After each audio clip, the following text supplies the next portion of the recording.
Is the Bitcoin correction really over? We'll be looking at this cycle's worth of corrective moves towards the downside. We'll be comparing them with 2017 as well, and also 2021 to better understand what are sort of historical tendencies can we glean to better understand, is this the end of the Bitcoin correction, and what to anticipate going forward.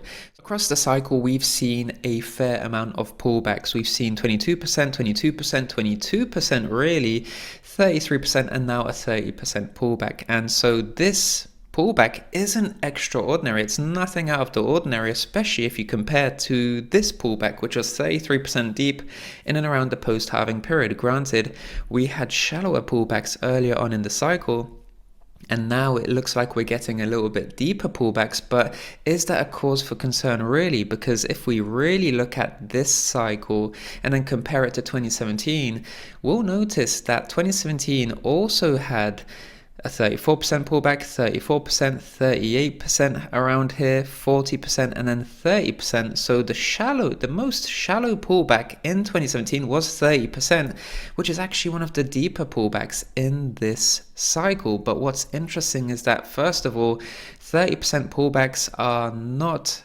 out of the ordinary. They are normal pullbacks in a strong uptrend, and 30% plus pullbacks have happened before, and this 29% pullback, 30% pullback, really, it doesn't really differ compared to 2017.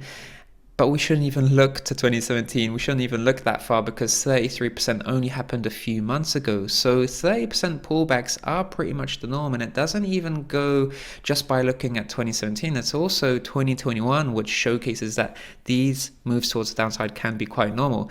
But in 2017, we've seen actually deeper pullbacks than 30%. And what's interesting is that we've also seen the tendency of these pullbacks getting a little bit deeper as the cycle matured. 34, 34, 38, 40, clear tendency of these pullbacks getting deeper. But then we get a final pullback in the bull run, that final bull market correction, which is actually going to be quicker, it's going to be shallower, and it's going to enable the final run up to a bull market peak before we enter that year-long bear market.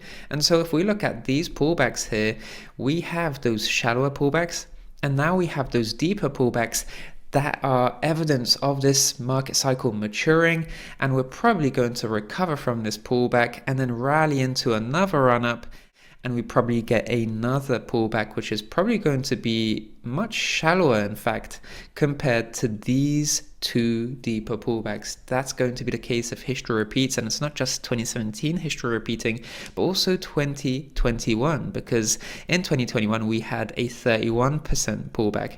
We saw a 55% pullback. So there you go already. Signs of the market cycle maturing and the pullbacks getting deeper as a result. But then later on in the cycle, we get a shallow pullback, in fact, which is only 25% before we rally to new highs and then top out in the bull run and enter a bear market. So just notice how the final pullback in the cycle is 25% in 2021, it's 29% in 2017. And I think that this 30% pullback, this is probably going to be an analogous pullback to the 40% or even 38% pullback from 2017, and probably this is the analogous 2021 pullback. So overall, if you're looking at these phases here, this is the first price discovery correction for Bitcoin, and so is this one, 31% in 2021. So if we're looking at this as the first price discovery correction for Bitcoin, that's 30% in this cycle. So the first price discovery correction in this cycle is 30%. The same correction was 34% in December 2017, or at least in 2017 overall, and it was 31% in 2021. So very similar depths and very similar price positioning in terms of that first price discovery correction. And it's interesting to see how this reaccumulation range, very similar to this reaccumulation range here, and we have a downside deviation, which is in fact in similar magnitude to this downside deviation, in fact. So 18%, 17%, real similar magnitude in the downside deviation across these reaccumulation ranges. going forward, what's going to be quite important for Bitcoin is actually rebounding and rallying from this period of overselling. We've seen such a tremendous pullback. That's 30% already, as we've spoken earlier on in the video.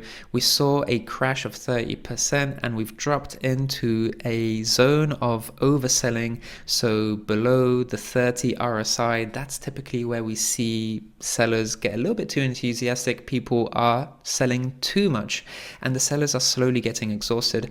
They are overselling, which means that it's easier for buyers to step into the market and start buying up prices, and they don't even need to buy up on high volume, and it's already pressing prices up quite nicely towards the upside without much effort. And that's exactly what happens when sellers are exhausted. And we've seen these oversold regions on quite a few occasions across this cycle, and each time we got here on that first crash, we were very close to a bottom, or we were at a bottom already, and we'd see price reverse towards the upside. So in 2022, for example, this was the bear market. That first crash here, that got us really close to the bear market bottom. In fact, you can see here that first crash into the oversold region, we got a lower low in the price action afterwards, and here we actually got a higher low in the RSI. So that was a bullish divergence to effectively mark out that bottom area, and then we'd ascend towards the upside going forward. What about in this example here? We got really close to the oversold region, really just tapping the